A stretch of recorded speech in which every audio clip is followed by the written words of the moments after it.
Thank you.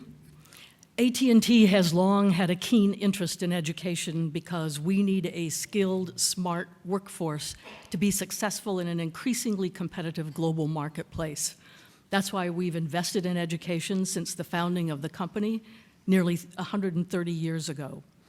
Obviously, over that time, our workforce needs have changed, but probably none more rapidly or dramatically than in recent years. Many of those changes have been driven by globalization, by technology, and by the shifting economy. Today, workers not only compete with the person next door or in the next state, but in the next country. Technology has changed the very nature of the workplace and everything else in our lives.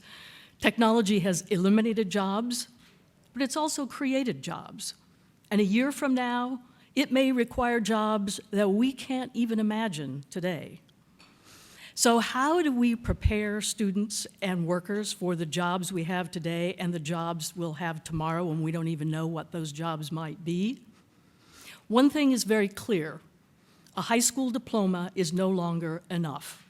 Nearly every job will require post-secondary education and training. And yet, we continue to have a very serious high school dropout problem in this country. We have a national graduation rate of about 75%, but if you look at minority students, it's more like 50% or even worse.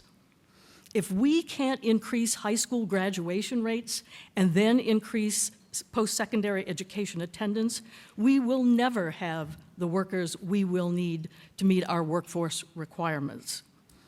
To address this issue, 4 years ago, AT&T launched a major education initiative we call the Aspire program. It's designed to improve high school success and better prepare students for college and career.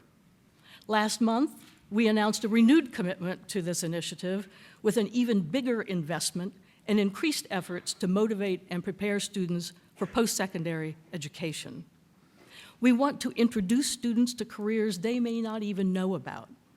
We want to define the knowledge and skills they will need to be successful and fill the available jobs. And yes, there are jobs available.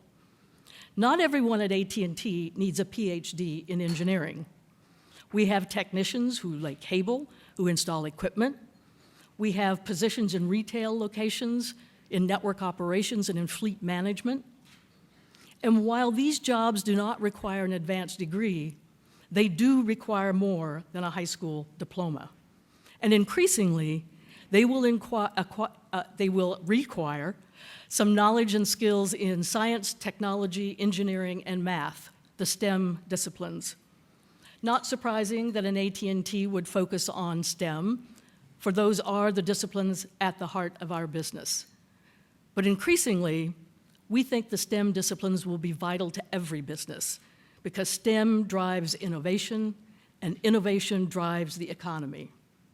So as we push more and more students to get through high school and into post-secondary institutions, we need to make sure those institutions are ready for them, ready to educate and graduate the workers we'll need.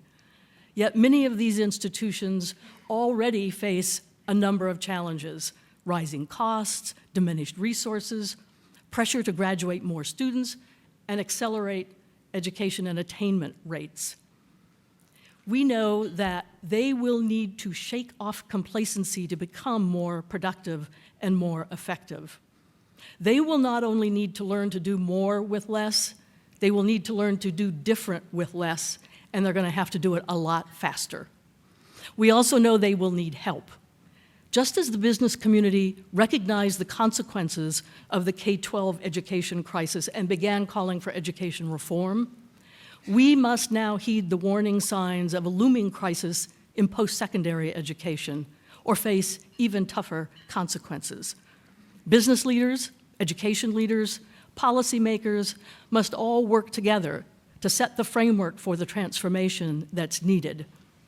The business community has a vested interest in the outcome, but if these changes are not made, it's not just the business community that will suffer. There are encouraging signs because there are institutions out there that have recognized the challenge and have already implemented significant change, even created new models. and has been pointed out, many of those are profiled in this CED report. We need to embrace these. We need to nurture them.